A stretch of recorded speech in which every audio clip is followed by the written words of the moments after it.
हमारे लिए अपने किसानों का हित सर्वोच्च प्राथमिकता है।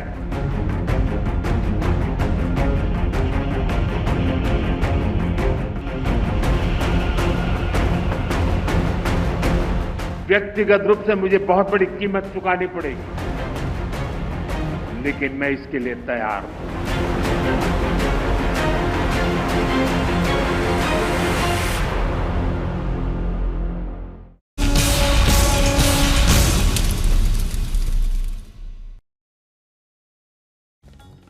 नमस्कार, स्वागत है आपका हमारी इस खास पेशकश में। आपके साथ हूं मैं नेहा बातिन। बात हम करेंगे इस पेशकश में ट्रंप के 50% वाले टैरिफ बम पर भारत की दो टूक की।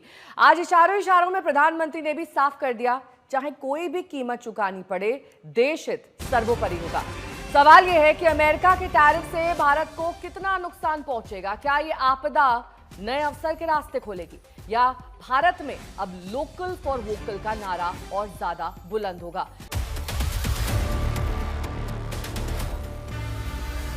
मेरे देश के किसानों के लिए, मेरे देश के मछुआरों के लिए, मेरे देश के पशुपालकों के लिए आज भारत तैयार है।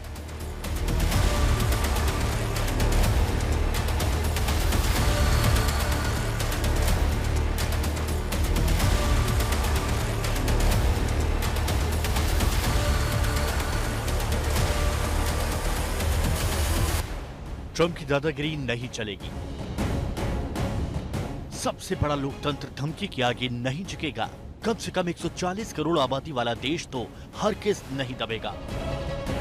प्रधानमंत्री ने भी इशारों में काफी कुछ कह दिया। बात किसानों पर हो रही थी, संकेतों में जवाब ट्रंप के लिए था। हमारे लिए अपने किसानों का हित सर्वोच्च प्राथमिकता है। भारत अपने किसानों के, पशुपालकों के और मछुआरे भाई बहनों के हितों के साथ कभी भी समझौता नहीं करेगा। और मैं जानता हूं, व्यक्तिगत रूप से मुझे बहुत बड़ी कीमत चुकानी पड़ेगी, लेकिन मैं इसके लिए तैयार हूं।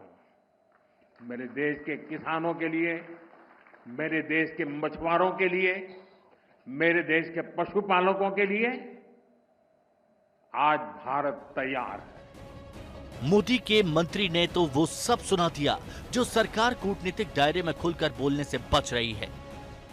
ट्रंप पता नहीं क्या क्यों बौखलाए हुए हैं।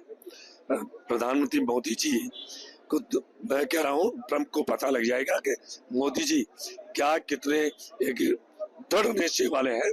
इस देश के अन्नदाताओं किसानों के लिए कोई तकलीफ हो, ये हो नहीं सकता है। ना हमसे करीब डबल रशिया से खरीद रहे हैं और उनको 90 दिन दिया गया है, हमें सिर्फ 3 हफ्ते दिया गया है।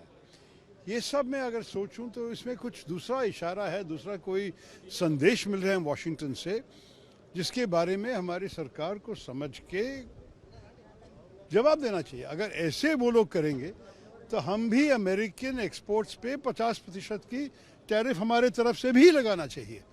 ये नहीं है कि कोई भी किसी और देश में बैठ के हमको ऐसे धमकी दे सके, ये तो बिल्कुल मानना तैयार नहीं है। विदेश मंत्री एस जयशंकर ने तो टैरिफ का ऐलान होते ही खरी खरी सुना दी थी कि राष्ट्र हित सबसे पहले। We live in complicated and uncertain times. Our collective desire is to see a fair and representative global order, not one dominated by a few. That quest is often articulated as political or economic rebalance. Trump trade deal पर जैसे को तैसे वाली रणनीति से आगे बढ़े। दोस्ती की दुहाई देते देते वो हुड़की भी देते रहे। बात नहीं बनी तो पहले 25% टैरिफ का ऐलान किया, जो आज से लागू हुआ। लेकिन जब भारत ने इसे ज्यादा तवज्जो नहीं दी तो रूस से तेल खरीद के बहाने 25% टैरिफ और थोपने की घोषणा की। हैरानी तो ये है कि खुद अमेरिका रूस का खरीदार है, लेकिन भारत के तेल लेने पर उसे मिर्ची लग रही है।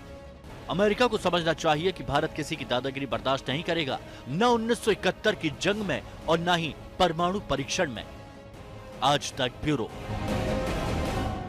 अब हमारे साथ इस चर्चा में जुड़ गए हैं पूर्व वित्त राज्य मंत्री जयंत सिन्हा, इस वक्त हमारे साथ जुड़ गए हैं।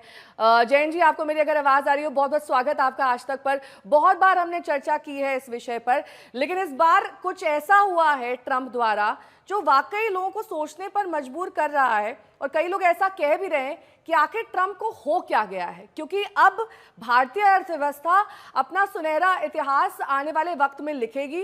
$5 ट्रिलियन इकोनॉमी हम यूं ही नहीं कहते हैं, आरबीआई के जो प्रोजेक्शंस हैं वो भी यही बता रहे हैं, चाहे जीडीपी के लिहाज से हो, चाहे इन्फ्लेशन के लिहाज से हो। लेकिन आपसे मैं ये पूछना चाहूंगी कि ग्लोबल कंजम्पशन को बूस्ट देने के लिए हम क्या मेजर्स उठा सकते हैं ताकि हम डायरेक्टली ना सही इनडायरेक्टली इस मेजर का जवाब दे सकें।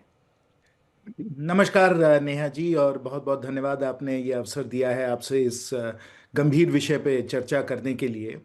और मैं सर्वप्रथम ये कहना चाहता हूँ कि आदरणीय प्रधानमंत्री जी, आदरणीय वाणिज्य और उद्योग मंत्री जी, दोनों जो कर रहे हैं वो भारत के हित में कर रहे हैं और बिल्कुल सही कर रहे हैं।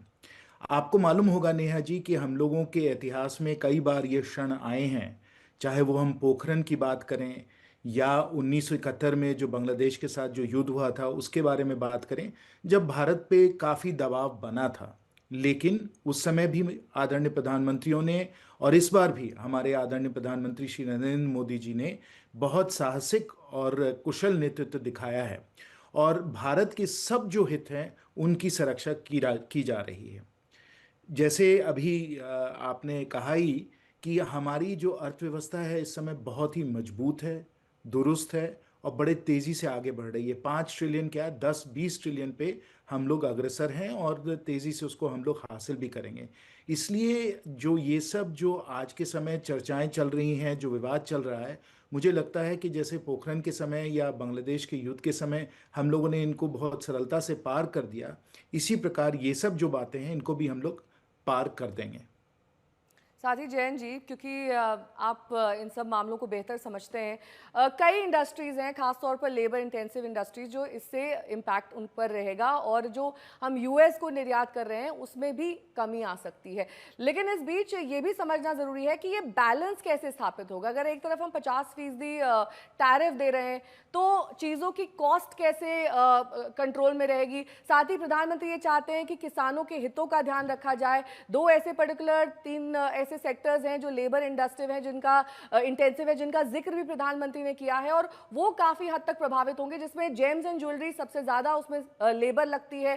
फार्मा सेक्टर जो हम सबसे कम कीमतों पर मेडिसिन बनाते हैं, उस पर भी इम्पैक्ट आ सकता है। तो इन सबको बैलेंस करने के लिए क्या स्टेप्स उठाए जाएंगे? हमें जल्दीबाजी में इन सब परिणामों पे ज़्यादा चिंता अभी नहीं करने की ज़रूरत है। देखिए, वास्तव में क्या हुआ था कि जो 25% वाली जो टैरिफ थी जो आज हम पे लागू हो चुकी है, उस पे समझौता होने ही वाली थी। हम लोग काफ़ी करीब थे समझौता के। 1-2 विषय थे जिस पे मामला अटक गया है, और अभी भी इन सब पे चर्चाएं चल रही हैं, इन सब पे संवाद चल रहा है। तो ये 25% जो पहला है जिस पे अभी लागू कर दिया गया है, उनमें 1-2 विषय हैं, जैसे आपने जिक्र की एग्रीकल्चर की, आपने डेयरी की, ये सब अभी अटके हुए हैं। लेकिन इन पे समझौता, मुझे लगता है अगर हम लोग एकदम सकारात्मक सोच के साथ ये संवाद करें तो इसका भी कुछ ना कुछ हल निकल सकता है। साथ साथ, और जिसके कारण अब सब लोग बेचैन हैं, ये 25% जो अतिरिक्त राशन जो हम लोग तेल खरीदते हैं उसके कारण जो लागू किया गया है, इस पे अब काफ़ी चिंता हो रही है। लेकिन नेहा जी, इस पे मैं आपको बता दूं कि ये अभी 27 अगस्त तक ये लागू नहीं होने वाले हैं, इसलिए अभी 3 हफ्ते हैं, और इन 3 हफ्तों में चर्चाएं जो हैं वो अमेरिका और रूस के बीच में चल रही हैं, भारत और रूस के बीच में चल रही हैं, भारत और अमेरिका के बीच में चल रही है। तो ये 3 पक्षीय जो विवाद इस जो बना हुआ है, इसको मुझे लगता है कि अगर सकारात्मक सोच के साथ अगर हम लोग इन सब चीज़ों पे अच्छी तरीके से बातचीत करें, ये विशाल महान देश हैं, ज़रूर इस राशन तेल वाले मुद्दे पे कोई ना कोई समाधान निकल जाएगा। और जब ये राशन तेल वाला जो मामला है, राशन ऑयल वाला मामला है, इसका समाधान निकल जाएगा तो फिर हम लोग वापस जो अभी 25% जो टैरिफ लगे हैं, जैसे आपने सही कहा, फार्मास्यूटिकल्स पे, जेम्स एंड ज्वेलरीज पे, इंजीनियर्ड गुड्स पे, ये सब पे जो 25% जो अभी लगा है, अगर इस पे ये सब जो अटके हुए विषय हैं इन पे समाधान हो जाए तो इन सेक्टरों पे भी नकारात्मक प्रभाव नहीं पड़ने वाला है। तो इसलिए प्रक्रिया जारी है अभी। और आपने देखा भी होगा कि और देशों के बीच में भी और अमेरिका के बीच में भी विवाद जो था, चाहे उस पर टैरिफ एक लागू हो भी गया, आगे जब विवाद जो संवाद चले, उन संवाद के द्वारा इन सब का समाधान किया जा सका था। इसलिए प्रक्रिया जारी है, इस समय प्रक्रिया लागू है। हम लोगों को सकारात्मक सोच के द्वारा इन सब विशाल महान जो देश हैं इनके सब हितों को समझना चाहिए और समझना चाहिए कि किसी के हित में नहीं है कि इस प्रकार का एक टैरिफ का एक युद्ध बन जाए। वो घाटा सबको होगा, उससे विश्व को होगा घाटा। और इसलिए मुझे पूरा भरोसा है कि सब जो हैं कुशल, हमारे सब प्राइम मिनिस्टर साहब हैं, ये राष्ट्रपति जी हैं, अमेरिका के राष्ट्रपति हैं, रूस के, तब इन तीनों के बीच में जब सकारात्मक संवाद होगा तो कोई ना कोई समाधान अवश्य निकल के आ जाएगा। जिस त्रिकोणीय रिश्ते की आप बात कर रहे हैं जयंत जी, जिसमें अमेरिका, रूस और भारत शामिल है, रूस का कितना अहम रोल रहने वाला है इसमें? देखिए, कुछ मामले जैसे मैंने कहा अटके हुए हैं। अभी रूस अमेरिका के बीच में मामला क्यों अटका हुआ है? इसलिए अटका हुआ है क्योंकि रूस का जो युद्ध चल रहा है यूक्रेन में, उसको राष्ट्रपति ट्रंप जो हैं रोकना चाहते हैं। तो उसको रोकने के लिए दबाव, वो रशियन तेल के खरीदने पे, जो भारत का जो खरीद चल रहा, जो हम लोग खरीद रहे हैं, उस पर वो रोक लगाना चाहते हैं। और इसलिए ये 25% अतिरिक्त टैरिफ की बात चल रही है। मेरा मानना है कि अगर कोई ना कोई समझौता रूस और अमेरिका के बीच में हो जाती है तो ये जो अतिरिक्त 25% की जो टैरिफ है, जो अभी 27 अगस्त को आने वाली है, मुझे लगता है इसको रोक दिया जाएगा। तो ये मामला जब इसका समाधान हो जाएगा, और आपको मालूम भी है कि इस समय रूस और अमेरिका के बीच जो है संवाद चल रहा है। अभी अमेरिका के प्रतिनिधि जो हैं वो राष्ट्रपति पुतिन से मिले हैं। तो कोई ना कोई, मुझे लगता है कि यहाँ भी समाधान हो सकता है। राष्ट्रपति ट्रंप ने भी कहा है कि वो कोशिश करेंगे कि वो जेलेंस्की और राष्ट्रपति पुतिन से मुलाकात करें। और ये सब जब होगा तो ये रूस के तेल वाला जो मामला है, ये इसका जब समाधान हो जाएगा तो ये जो 25% अतिरिक्त टैरिफ पे जो हम लोगों की चिंता है, मुझे लगता है कि ये चिंता दूर हो जाएगी। इसी के साथ अब एक और खास मेहमान अब हमारे साथ चर्चा में जुड़ गए हैं, गौरव वल्लभ जी, जो कि इकोनॉमिक एडवाइजरी काउंसिल, प्रधानमंत्री को जो एडवाइस करती है इकोनॉमिक अफेयर्स पर, उसके मेंबर हैं। गौरव जी, सबसे पहला सवाल आपसे यही मेरा कि जिस तरीके की प्रेशर टैक्टिक्स का इस्तेमाल इस वक्त राष्ट्रपति डोनाल्ड ट्रंप कर रहे हैं, साफ कर दिया है प्रधानमंत्री ने कि भारत झुकेगा नहीं, दबेगा नहीं, लेकिन काउंटर स्ट्रैटेजी भारत की क्या रहेगी और बतौर मेंबर इस काउंसिल के क्या एडवाइस दी गई है प्रधानमंत्री को? देखिए, एडवाइस तो क्या है, वो तो प्रधानमंत्री और काउंसिल के बीच में, पर भारत की स्ट्रेटेजी बिल्कुल सिंपल है। भारत की स्ट्रेटेजी है कि भारत अपने नेशनल इंटरेस्ट और अपने लोगों के हितों के लिए के खिलाफ कोई भी कदम नहीं उठाएगा। हमारे लिए हमारे राष्ट्रीय हित और हमारे लोगों का हित सर्वोपरि है।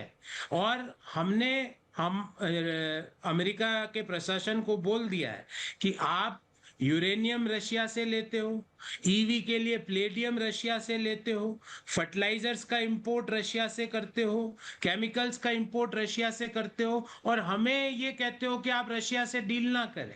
ये दोहरे मानक भारत स्वीकार नहीं करेगा। हमारे लिए हमारे राष्ट्रीय हित सर्वोपरि है। ट्रंप चाहते हैं कि डेयरी और एग्रीकल्चर सेक्टर अमेरिकन कंपनीज के लिए खुले। हम और प्रधानमंत्री जी ने आज साफ कर दिया कि देश अपने किसानों के खिलाफ कुछ भी समझौता नहीं करेगा। दुनिया की किसी ताकत के सामने भारत का अन्नदाता के खिलाफ जाकर कोई काम भारत की सरकार नहीं करेगी। ये प्रधानमंत्री जी ने दो टूक संदेशा प्रेसिडेंट ट्रंप को दे दिया। दूसरी बात, रही बात क्रूड ऑयल के इंपोर्ट की इंडिया में, जहां से better quality with better price मिलेगा, भारत अब वहीं से क्रूड ऑयल को इंपोर्ट करेगा। कोई आप हमको डिक्टेट नहीं कर सकते। हम चाहते हैं कि अमेरिका से हमारे संबंध अच्छे रहें, पर आप ये डिक्टेट नहीं कर सकते कि फलाना से आप ये नहीं कर सकते। मैं बार बार कहता हूं, हम चाहते हैं कि अमेरिका हमारा दोस्त बने, पर रशिया हमारा भाई है। तो आप ये नहीं कह सकते कि आप इस देश से संबंध नहीं रखो, सिर्फ हमसे रखो। ये संभव नहीं है। हमारे लिए सिर्फ ये सेक्टर खोलो, ये संभव नहीं है। और काउंटर स्ट्रेटेजी जो आपने पूछी, हमारा जो अगर जीडीपी के मायनों में देखें तो अमेरिका को हम इंपोर्ट करते हैं लगभग 2% ऑफ जीडीपी। उसमें से भी लगभग जो 1.5% ऑफ जीडीपी की वस्तुएं हैं, जैसे ऑटो पार्ट्स, ऑटो एंसिलरी के पार्ट्स हो गए, जैसे diamonds and James and jewellery हो गए, वो सारे अभी तक ये क्लियर नहीं हो पाया है कि वो स्पेशल ड्यूटी लगाएगा प्रेसिडेंट ट्रम्प की सरकार उन चीजों पे, या वो 50% पाएंगे। क्यों? अभी तक वो चीजें एक स्पेशल ड्यूटी के तहत अमेरिका इंपोर्ट कर रहा था। तो अगर वो चीजें स्पेशल ड्यूटी के तहत आती है तो हमारे ऊपर कोई बहुत ज्यादा इम्पैक्ट नहीं है। हम अमेरिका से अच्छे संबंध चाहते हैं, पर नॉट एट डिक्टेटोरियल टर्म्स। ठीक है गौरव जी, बहुत बहुत शुक्रिया हमारे साथ जुड़ने के लिए। आर्थिक सलाहकार परिषद के मेंबर हैं गौरव वल्लभ, जो बता रहे थे कि किस तरीके से भारत झुकने वाला नहीं है। भले ही डबल टैरिफ इस वक्त अमेरिकी राष्ट्रपति ट्रंप ने लगा दिया हो, लेकिन ग्लोबल कंजम्पशन के आधार पर हम ये कह सकते हैं कि आने वाला वक्त भारतीय अर्थव्यवस्था के लिए एक सुनहरा वक्त होने वाला है। तो अभी के लिए बस इतना ही। देश दुनिया की तमाम खबरों के लिए आप देखते रहिए आज तक।